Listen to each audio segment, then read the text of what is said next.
Welcome to Walking with Spirit with Dr. Ruth Anderson on the International Angels Network and Enlightened World Network. I'm your host, Ruth Anderson, and I'm coming to you from Colorado. This show has been pre-recorded, so we will not be taking any callers today. Here at International Angels Network, we explore spirituality, angels, spirit guides, our loved ones on the other side, and much more. Our radio podcasts are available to you on Pocket Casts, Pinterest, Player FM, Podchaser, and now Overcast Radio. Listen to us on Alexa and Echo Amazon devices, or download the TuneIn app. These are all easy sites to use and make it simple to listen to our archived shows. This episode of International Angels Network is sponsored by Holistic Light Rejuvenation Center. For more information, visit holisticrejuvenate.com. Sunday Sturgeon is the founder and CEO of Holistic Light Rejuvenation Center and is a host on our network. I would like to thank you for taking time out of your busy schedules to listen in. This show is called Walking with Spirit. Walking with Spirit means consciously living in the physical realm with frequent connection to the divinity in the spirit realm and being open to all that they want me to experience. Every day I check in with my guides, Divine Mother and God, sometimes seeking guidance, sometimes seeking connection, and sometimes seeking their healing abilities. Many days I receive lessons by hearing, seeing, or feeling signs coming in from the energetic realm. I never know what my day is going to look like or what the next learning might be. I am an author and a spiritual counselor providing individualized transformational experiences for my clients using Holy Fire Reiki, energy work, and connection with the spiritual divinity, including the Divine Mother, Archangels Michael, Gabriel, and Raphael. So with that, I would like to tell you about our guest this evening, Ward Barcafer Jr.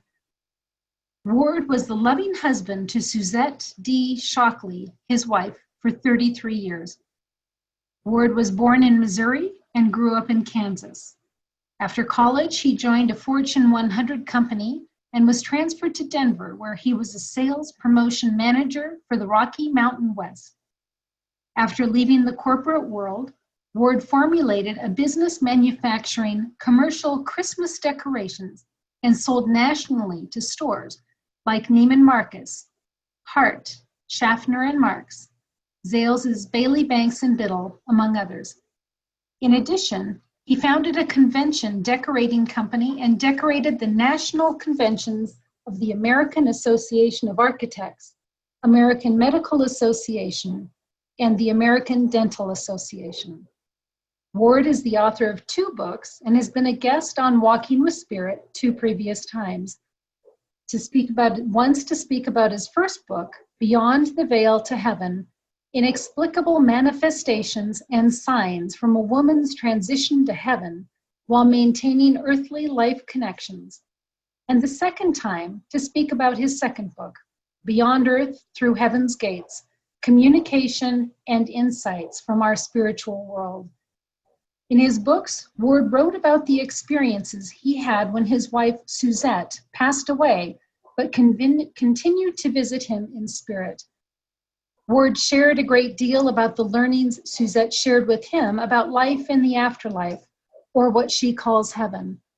He also taught us about his spirit guides and the messages they had for him. Both of these books were fascinating, and I learned a great deal. Anyone with any desire to learn about the afterlife would benefit from reading both of these books. I'm looking forward to seeing Ward's third book, Beyond the Veil, Communications Back to Earth from Heaven, which will be coming out in print in 2019. Welcome, Ward. Well, hello, and welcome to you. Thank you. Of course. Before we discuss the latest things that you've been learning, can we give a recap of what you shared with your readers in your first 2 books? Absolutely. Great. I would love to start with how can spirits of our deceased loved ones connect with us?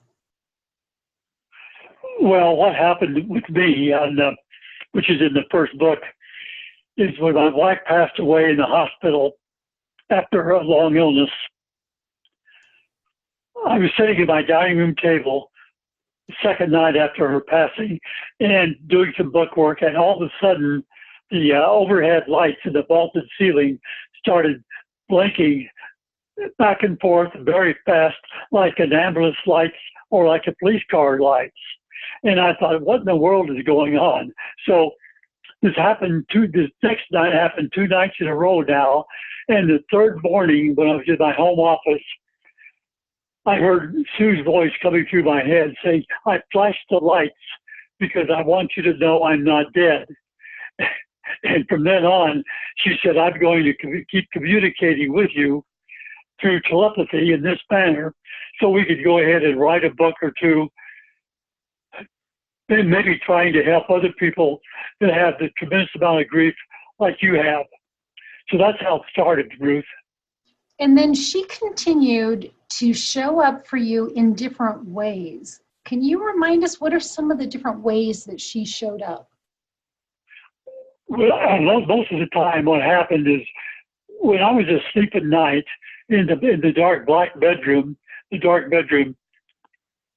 I would awaken, something would awaken me, and when I was fully awake, I would see her at the foot of the bed coming down. One was she was actually coming down a set of steps in full color, and that lasted smiling, and that lasted only about 2 seconds. Another time, which is really kind of unusual, is that at one point in time, we used to sit out on the back porch of the house, and some blue jays actually would come down and grab some peanuts off of the deck. And it happened very frequently when Sue and I were sitting out there and throw some peanuts out, and these blue jays would come down and grab a peanut in their gullet and then fly off. So she knew that I was really would understand a blue jay situation. So one night, in the middle of the night, I awakened, some clacking, some bird noise, kind of like clacking awakened me, and fully awake in the black bedroom in full color, about 10 feet above the bed over on the left-hand side, was this blue jay hanging in the air, kind of fuzzy, kind of hard to see, but it was definitely a blue jay, and clacking, and that lasted 4 or 5 seconds. I actually said, oh, the blue jays are back. And then I thought, how can a blue jay be back in the middle of the night, in the middle of winter? Right. In the bedroom.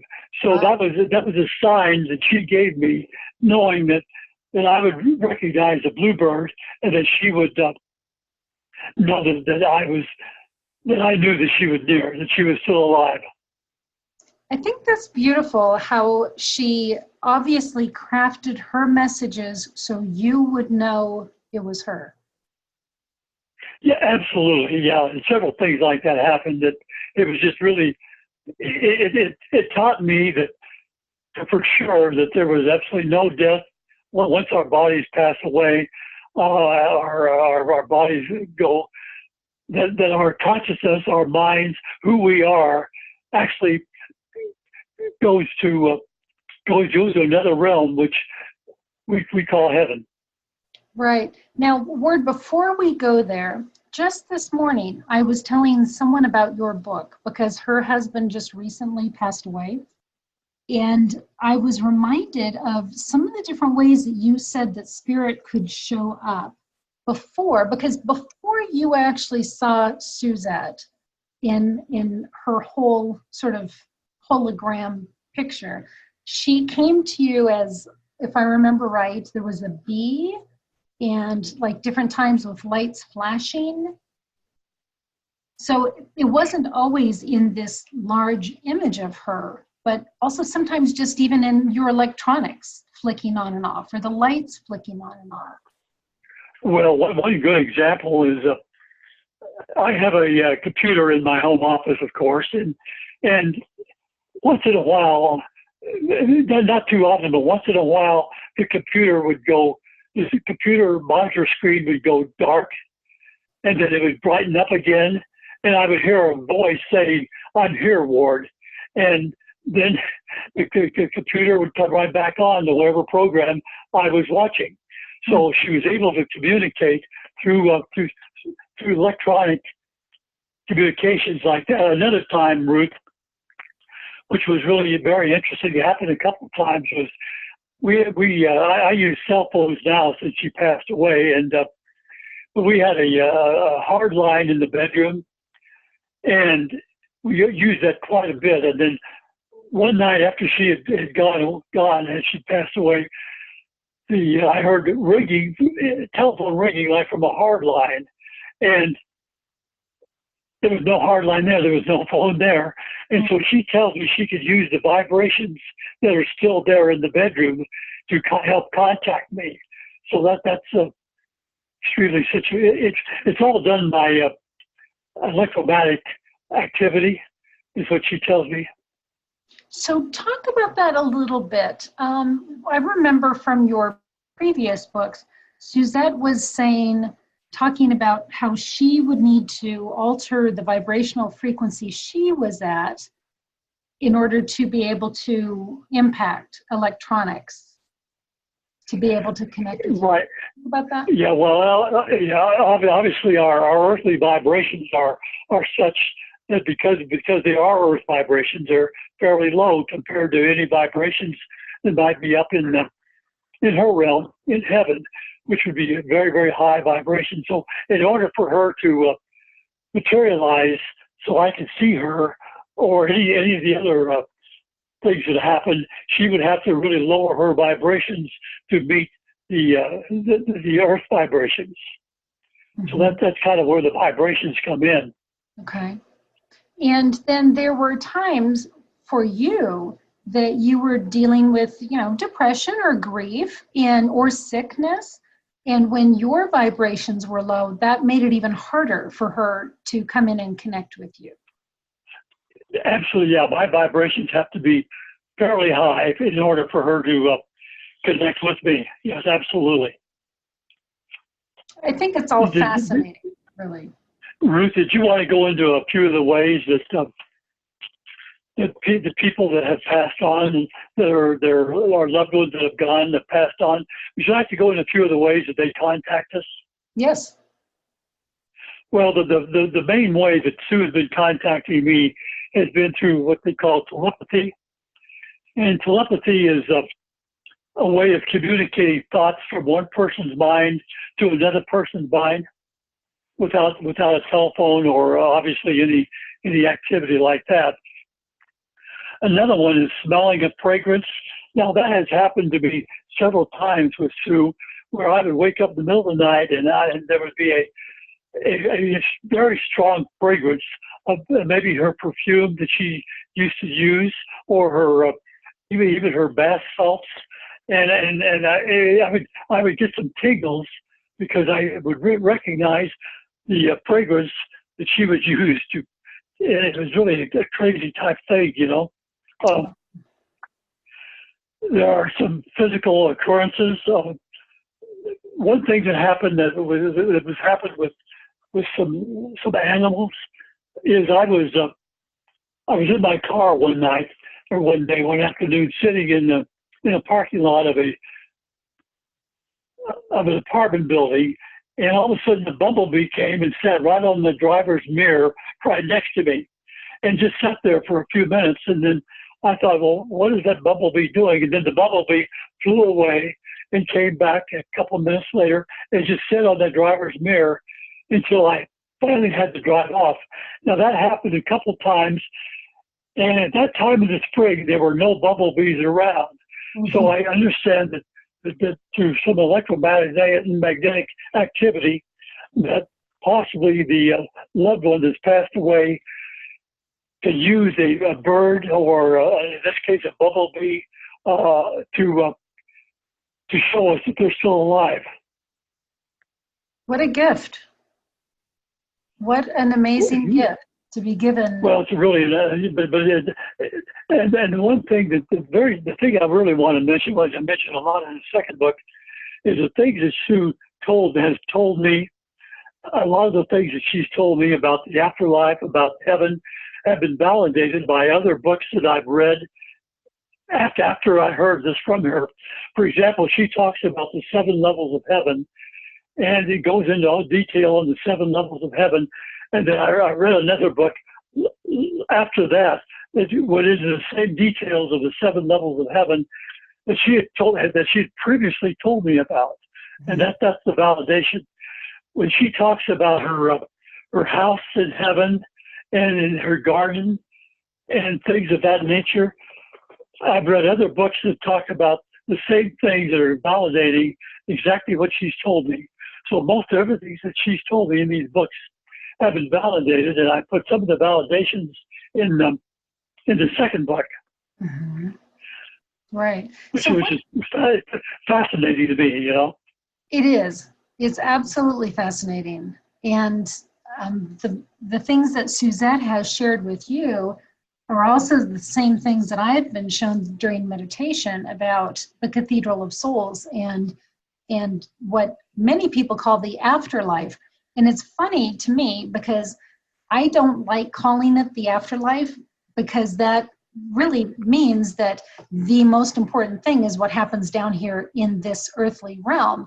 And I don't believe that what happens down here is more important than what's happening in the ethereal realm. And even Suzette had a comment about this in the last information that you sent me, that she wasn't calling it the afterlife either. So that was fun for me to hear that from her. Yeah, one of the things I want to mention, especially in the second book, is I asked her questions. She wants me to ask her questions. And a lot of things come out of the questions. Like, for example, she has several paragraphs on aliens, mm-hmm. about what she knows about aliens. Right. It's just very fascinating items that I've never, ever heard about it anywhere else.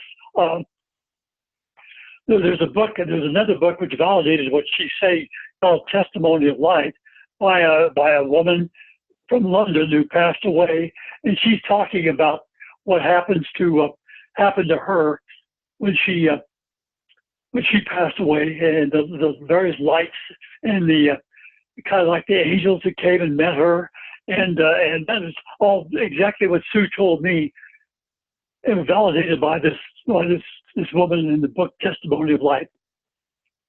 So interesting. Hey, Ward, you brought up the alien issue. Can you remind me some of what Sue said about aliens? And when we're referring to aliens, we're talking about otherworldly figures, truly from another realm. Well, she has talked several times about things of that nature, but tell me a little bit more about what you're thinking, please. Well, if memory serves, I think Suzette was sort of saying that there's like a separation between, does she not get involved with otherworldly figures? I'm trying to remember. Well, for example, one of the things that she's doing in the afterlife is, which is almost just exactly like we're doing on Earth, except obviously they're doing it in a spiritual type way, is that she is going to class. She's taking up additional biology. She was a biology major in college and got the highest biology marks that anybody had ever made. And so she's continuing on her biology, just like she did on Earth, only in classes in heaven. And so she's telling me about some of the various biology teachers that have passed on, a lot of the biology names that we've known in the past that have been on Earth and then passed on, and they're quite frankly becoming her teachers. So it's a very, very fascinating subject of these other people that have lived before and have gone to heaven and are now teaching the newbies, if you want to use that word, that have gone into heaven. Okay, so I'm going to take you back. I just found what I was looking for, the information from your second book that Sue had talked about aliens. So I'm just going to read this if you don't mind. So Sue Go said, ahead, yeah. yeah, Sue says, you call them aliens, we don't. There are people of different chemical compositions on other planets. Highly intelligent beings living their lives like you do on Earth. They are also trying to live in love. But like you on Earth, many of them are not living like that. They are all a part of God's plan. Mankind on Earth has the conceited notion they are the better of all races. That is a conceited notion because everyone is the same in God's eyes. As I have mentioned before, the composition of these other people is chemically different from each other. They also have limited lifespans like yours, and when their composition plays out, they too have a heaven that their souls, personalities live forever. Energy does not die, it just changes shape and form. Everything, you, them, are energy. God's energy, therefore you change form but do not die. You said, or she said, I want to mention it again. Through thought vibrations, I can go visit them. But there are some places that are malevolent, planets of people that don't interest me, and it would be very foolish to go there. Everything and everyone has free will. Therefore, some graduations of good and evil exist everywhere with those universal people, just like there is good and evil on Earth. I just thought that was so intriguing. Well, the interesting thing about that, Ruth, is kind of the format of both of these books, and the format of the third book will be that she wants me to ask her questions, and then she will tell me what her thoughts are on those questions. So there's a lot of things coming out in these books. For example, on chapter 11 in this book, Heaven's Gates, I asked her, are you lonely? And she said, absolutely not. I have all my friends who have passed on, including my father and grandparents. We have a ball talking to each other in love and doing all kinds of things together, such as walking in the woods and playing games, in addition to improving our total consciousness of life and God and learning all the things we did not know when we were on Earth. It's very, very fascinating with these questions that I ask her and what she tells me.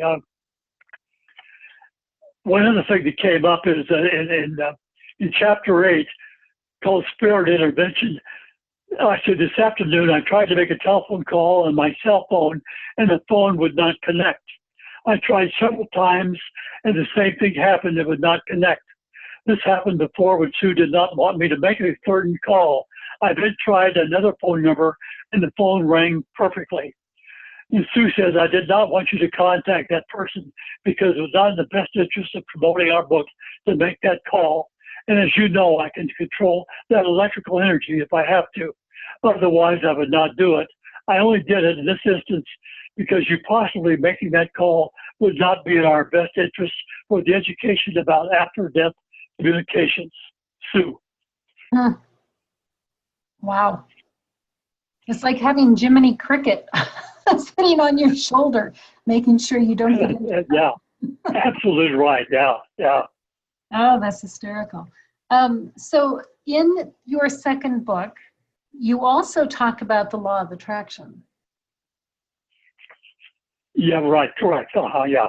Which, you know, that it's such sort of a catchphrase now that everybody's kind of on this law of attraction kick, but, you know, you really explain it.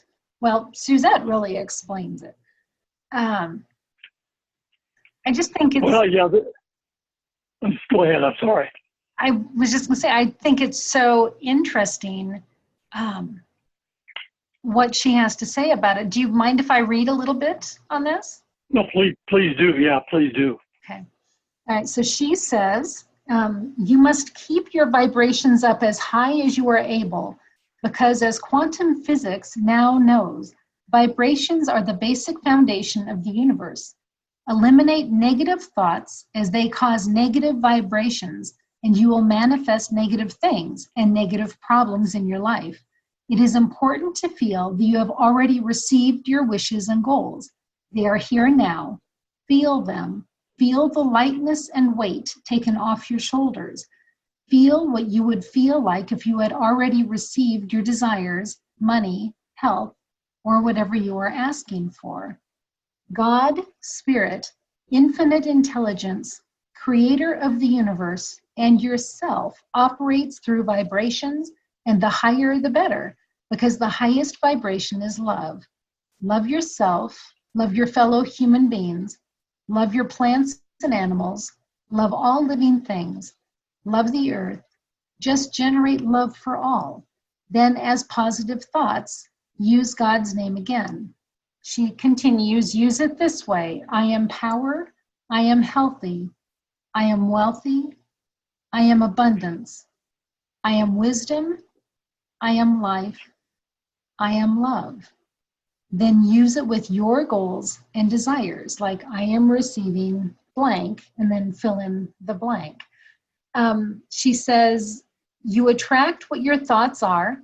Most people still do not realize this, and if they do, they don't practice it long enough to realize that it works, or they do not keep their vibrations up. You finally realize emotionally, not just intellectually, that the law of attraction will only work if you give this neutral law something to work on. Since you have free will, you can use it for or against yourself. Free will, so you can do what you want to do and change what you want to change. Otherwise, you would be like a puppet on a string doing what Spirit or God wanted you to do. God wants you to grow in love and develop your spirit into a generous, helpful, and loving soul. So there's the law of attraction defined by someone in the ethereal realm.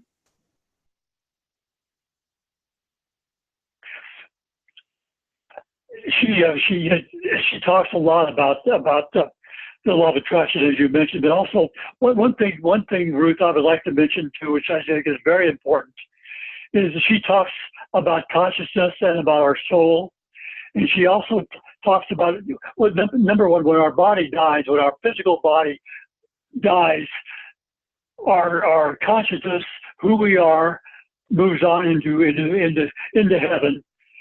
And so I've asked her several times about what about our soul. And at one point she said the soul is who we really are. God made each one of us from thought. Thought made us first as souls and then as flesh on earth through birth.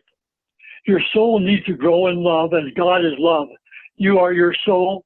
You were put on earth to learn to grow your soul. But the soul needs trials and tribulations in order to express itself with love.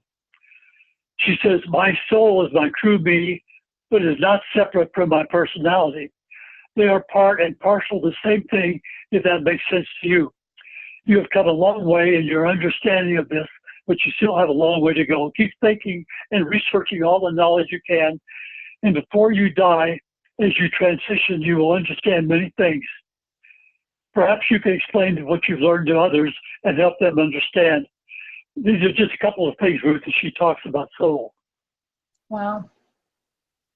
It's so intriguing to me that Suzette keeps coming to you and teaching you so much. As in her physical life, was Suzette very spiritual? I know that you already knew about having spirit guides at that point, but was Suzette very spiritual at that point?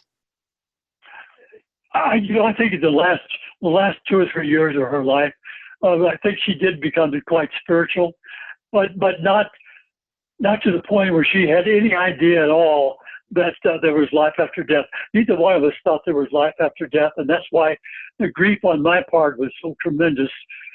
Until all of a sudden she started coming to me, and she said to help me with my grief. And so I think because of our unconditional love for each other is why she wanted to try to help me out of my grief, and also help other people who have lost loved ones out of their grief. And the reason for these books is to try to show other people that there is life after death, that there actually is no death as we think of it. Right. Right. You never lost her. You lost her in the physical sense, but you didn't lose her in the emotional sense. Absolutely, absolutely, absolutely. It's a beautiful, beautiful story, Ward, and I wish that there was some way that we could just like have hospice hand out your books on the passing of each person, because you answer so many questions and could provide so much relief to the grief that people are feeling if they really just knew this. Well, yeah, absolutely. And one of the things I want to continue to mention, Ruth, if you don't mind, Yeah. is all these things in the books. For example, she talks a lot about angels. Mm-hmm. Angels are God's intermediaries, and they're more powerful in the scheme of things than spirit guides. And so she talks an awful lot about all kinds of various things about what happens. Your latest information, Suzette talks somewhat about reincarnation. Would you like to talk about that? Yeah, and therefore in the first book, at the very first part of the first book, she talked about the fact that she didn't realize she hadn't been in heaven long enough, in her realm long enough. She doesn't particularly like the word heaven. She likes the word realm, our world. But we on Earth use the word heaven. So she has talked about the fact that there are all kinds of different spirit guides and things like that.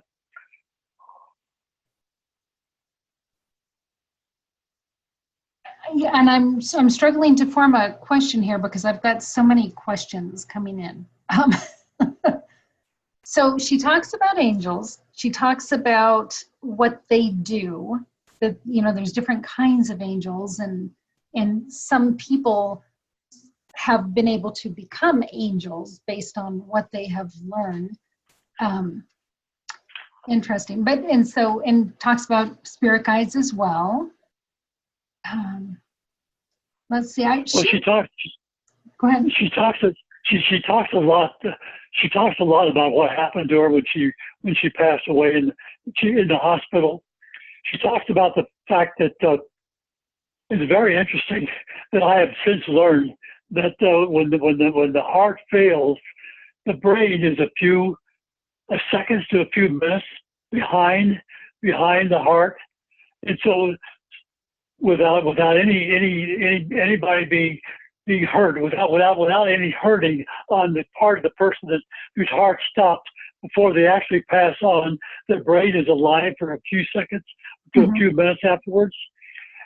But they really are not to the point where anything hurts them at all. And so she remembered the fact that right after she passed away, I was in the hospital room and I kissed her on her forehead, and she came back in a book and told me that she remembered the fact that I had come in there and kissed her on her forehead.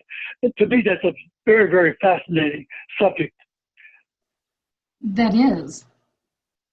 It is fascinating that after she passed, she was able to come back and tell you what happened after she passed.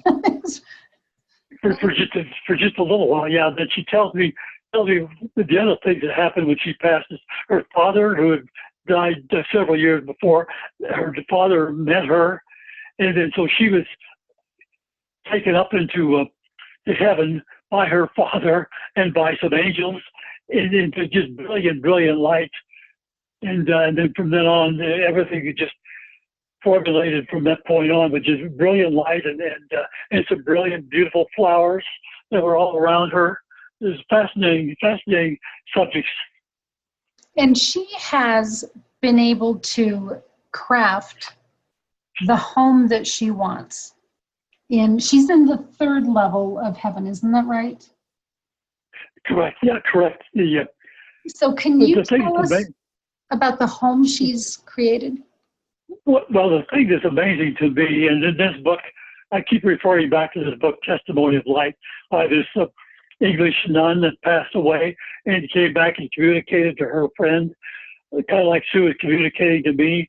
And she talks about how, in this case, the nun had a little cottage in her realm in heaven, a little cottage with flowers and the flower bed, and also did some walking in the woods with some of her friends. And so what Sue developed, everything is done through thought. So she thought about the fact that she loved the house that we had here on Earth, and so she said she could actually make the Taj Mahal, but she wanted to live in a house kind of like the house that we had on Earth. So that's what she formulated by thought. Everything, Ruth, that they do in heaven is formulated by thought. But she's also saying that everything that we do on Earth is formulated by thought. So that's a whole new subject in one of the books. Right, right. And she also talks about, as you said, not being lonely there. In this, what part of what is going to go into the next book is, I'm just going to quote the words that you had said. Friends are easy to make here because everything is done in love and respect for each other. Of course, like on Earth, we do choose our friends. Not everyone is alike. And although where I am, we are all humans, we still have our differences in emotions and desires. And what makes it interesting is to meet new people. We choose our friends just as we choose our friends we wanted to be with on Earth. Absolutely. And also, continuing on with this, one of the things that she says, our roads and streets are paved in a shiny substance that looks like the color of gold. Mm-hmm. Our buildings are magnificent and they shine with white and silver. We have lives that are quite like we did on Earth. And because we are familiar with Earth's structures, we are used to our environment already. As I progress in consciousness, my spirit will develop and move to higher levels of God's universe in order to go closer to God's spirit. I loved our house, which you still live in. In fact, I loved it so much for the 16 years that I was there that I completely duplicated it here with all my pictures on the walls, the furniture, everything, and she says, even though I could have duplicated the Taj Mahal, I had no desire to do so. I just wanted to live in the house you bought for us. This is my desire. It gives me great pleasure to think about living in the house. Yes, and she even talks about the color of the sky, that it's a gorgeous blue like the Colorado skies that we're used to here. Yeah, absolutely. Absolutely. But then she also says that the weather is always perfect there. And I would think that that's boring, but she said it's not boring since there is so much to do. And, she's got such varied interests that she's not bored at all. Yeah, this is amazing. They're there for eternity, and yet there's so much to do. They're not bored whatsoever at all. Right. They're not sitting on a cloud like sometimes people on Earth think about that. Right. One of the things that I love about Suzette sharing information back is she's learning so much about life. And then she can turn God, and she can turn around and share that with you. So one of the things in this next book that she talks about is the origin of life. And I found this really interesting. So I'd like to just share the notes on this if I can. So please do. Yeah, Suzette says the origin of life, a small beam of light from God, highest spirit, was sent to Earth, as well as the other planets that would support life. Even though God developed all of the universes, he or she, whatever word you want to use to be politically correct, the Holy Spirit only made some planets capable of supporting life. The reason being that those of us who live would not be completely overwhelmed by too much life as we continue to investigate the whole picture. The light beam from God had all of the necessary ingredients to form the life cell. This little cell then started the whole scheme of life over millions, actually billions of years. By this small cell expanding, it could take into consideration the environment and grow at a healthy rate so not to become disfigured in the process of growing. She says, disfigured is not the word I want, but you cannot understand the word that I do want to use. I love this story of the origin of life. It makes so much sense to me. Well, yeah, absolutely. There's so many things in these books about things that I had absolutely never heard of or never thought of. And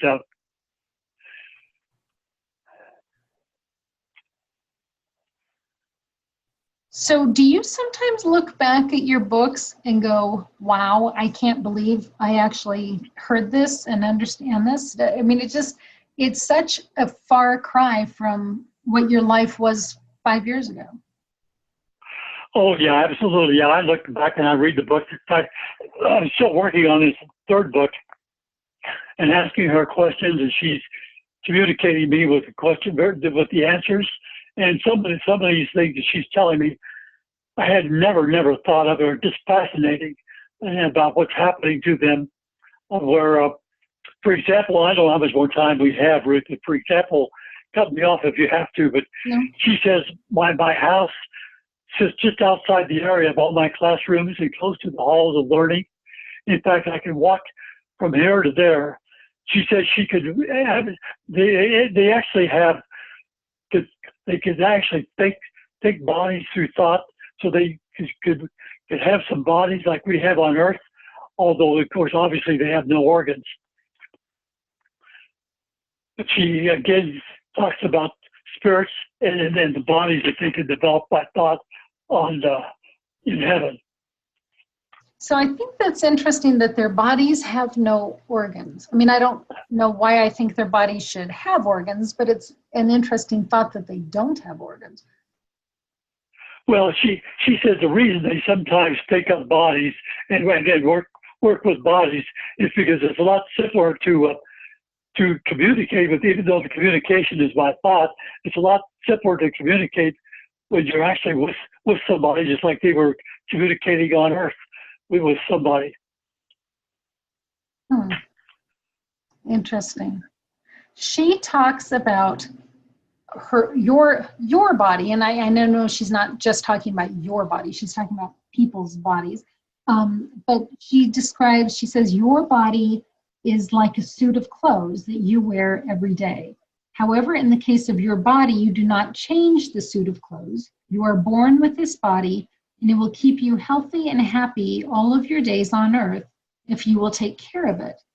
Unfortunately, most people do not realize how miraculous it is, and because it is always with you, you don't deem it as valuable.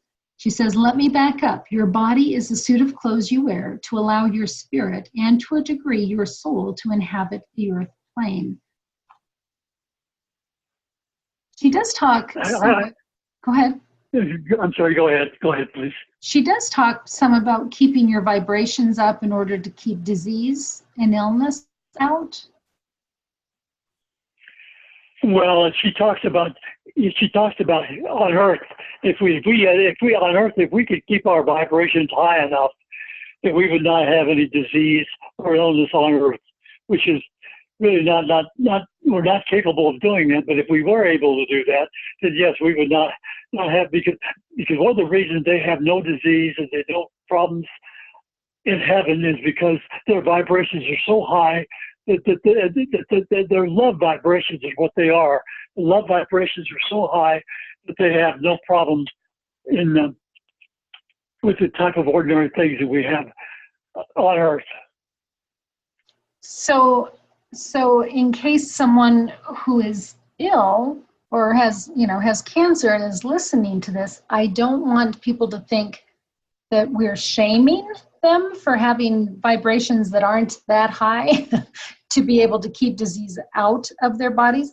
I would almost guess that high level of vibrational frequency that Suzette is talking about needing to maintain to not ever get ill is probably pretty darn impossible for a mere human.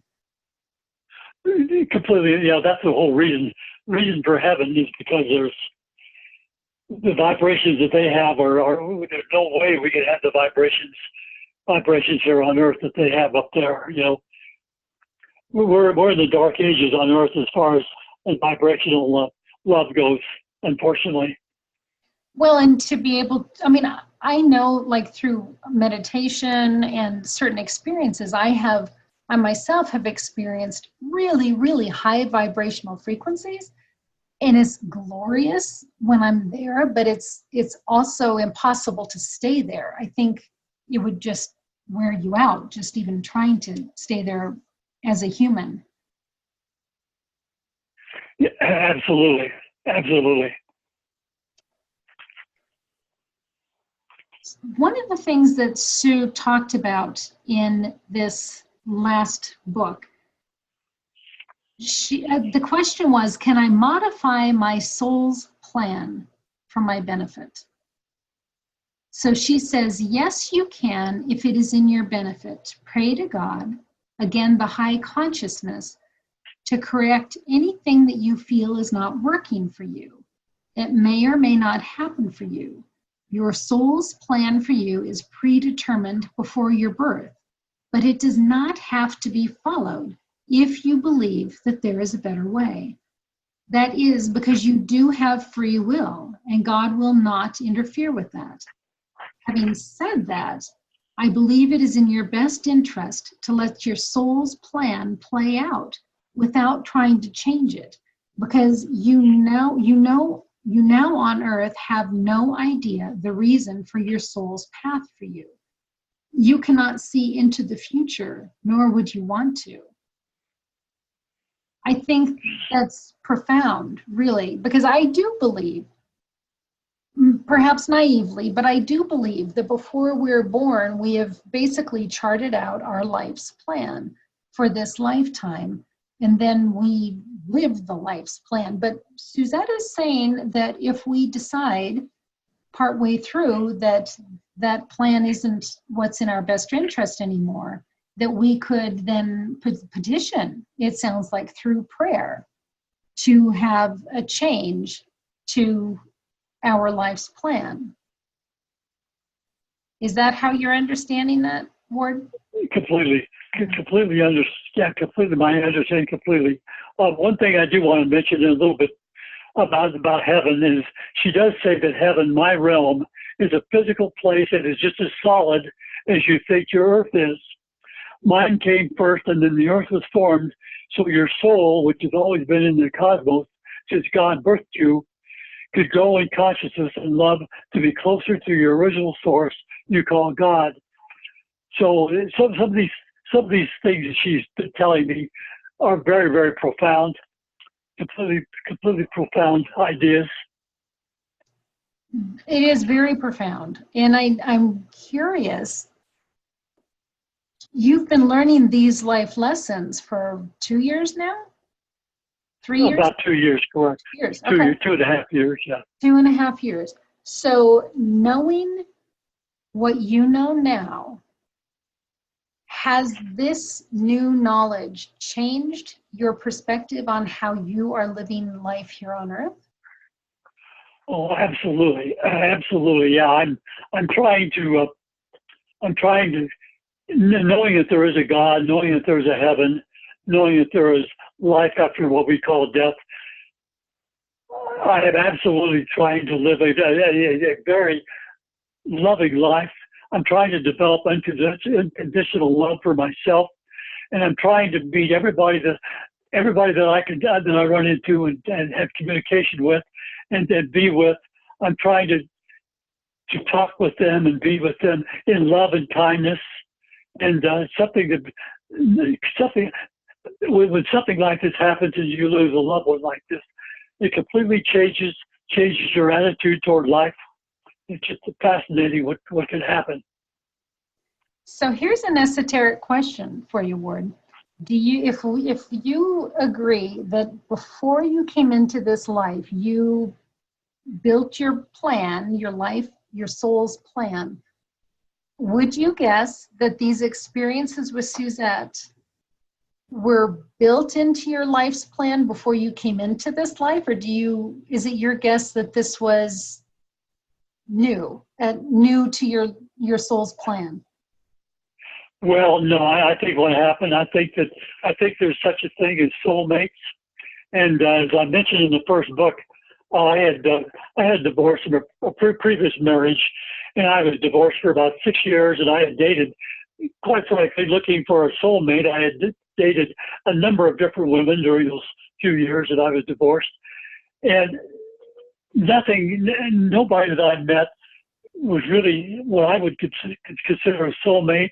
And I'm sure that when they met me, they would not consider me a soulmate either. So one night I went to a singles dance, which I had never gone to before, and Sue went to the same singles dance with her girlfriend, and she had never been there before. And when I met her and saw her and started dancing with her, I knew that was it. And we danced the whole evening through, and from then on we saw each other about every day until we finally got married a couple years later. And there's no question in my mind that we were destined by both of our souls to meet on this earth and go through, in my case, in both of our cases, 33 years of a beautiful, unconditional love with each other. Wow, that's beautiful. And then to carry it through after death, after her death. Well, right now, we're still obviously still together. You know, one thing that I thought was very interesting in one of the books, we talk about marriage, and as you know, when one of the marriage vows that a lot of people take is that you will be together until death. Well, and in this case, in the case of all of us, and not just me or Sue, but in the case of all of us, there's no death. So as Sue tells me, we're still married. It's just like she's in a different country from where I am. She's in a different area from where I am, but we're still husband and wife. And I thought that was a very, very fascinating thing. Well, I do. It kind of puts a damper on dating anybody else, but my guess is that your heart is still taken. Oh, absolutely, yeah. She does mention in the book about what happens when people, when a loved one does pass away, and then the loved one will come back in many instances and tell the person that's still on earth that they want them to continue their life, and they want them to go ahead and meet other people and continue their life. And then very interesting what can happen when everybody does pass away and go to heaven, how in many instances all their souls are pretty much in the same soul group. And that's a whole different subject as a soul group, which I don't think we probably have time to go into right now. No, we don't have time for that today, but that is fascinating. And I have no question that when it's time for you to transition over, that you're going to be right there with Suzette. I have no question in my mind. No, she wants me to continue my life on earth, but she's waiting. She'll be there, and she tells me that when my body does die and my consciousness passes away, that she'll be there to guide me into her realm, heaven, just like her father guided her into heaven. Absolutely. So from that standpoint, Ruth, I have absolutely no fear of death whatsoever. Absolutely no fear of death. I want to continue living my life on earth because I'm learning new things all the time. But when my time does come, I will not have any fear. Well, and your time on earth right now is so valuable, Ward, because you have the ability to teach so many people, and you've got the format for doing it. So I really hope that all of your books just do amazing. And again, you've got 2 books on Amazon, one coming up hopefully in 2019. And the first book is Beyond the Veil to Heaven, Inexplicable Manifestations and Signs from a Woman's Transition to Heaven While Maintaining Earthly Life Connections. And your second book, Ward, Beyond Earth Through Heaven's Gates, Communication and Insights from Our Spiritual World.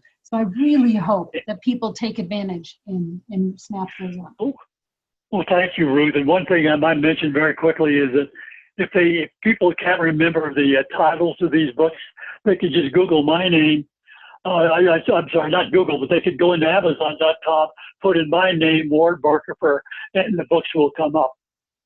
Yes, I've done that myself several times. Ward, what if people have questions? What's the best way for them to contact you? Well, I think the best way to contact me would be through the website. We have a website called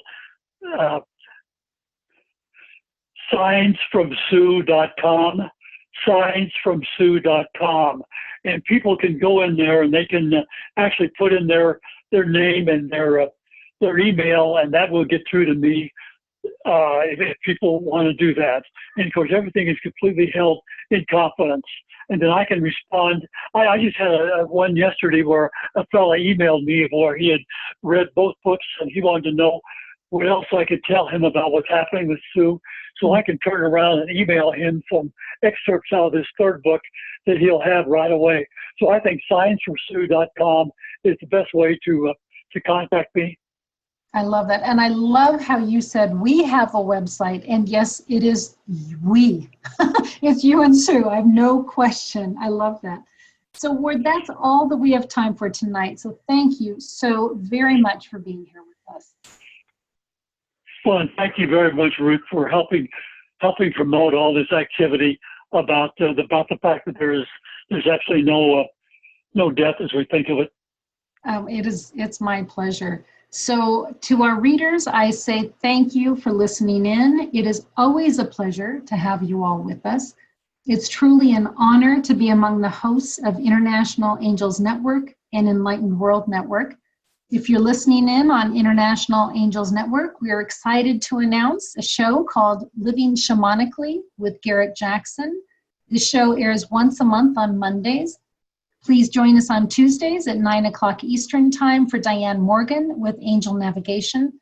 Wednesday's show is called Angel Talk with Sue, hosted by Sue Broom. Saturdays, please enjoy listening to Susie Parrott out of London. And I look forward to walking with Spirit and you next week. Good night and God bless.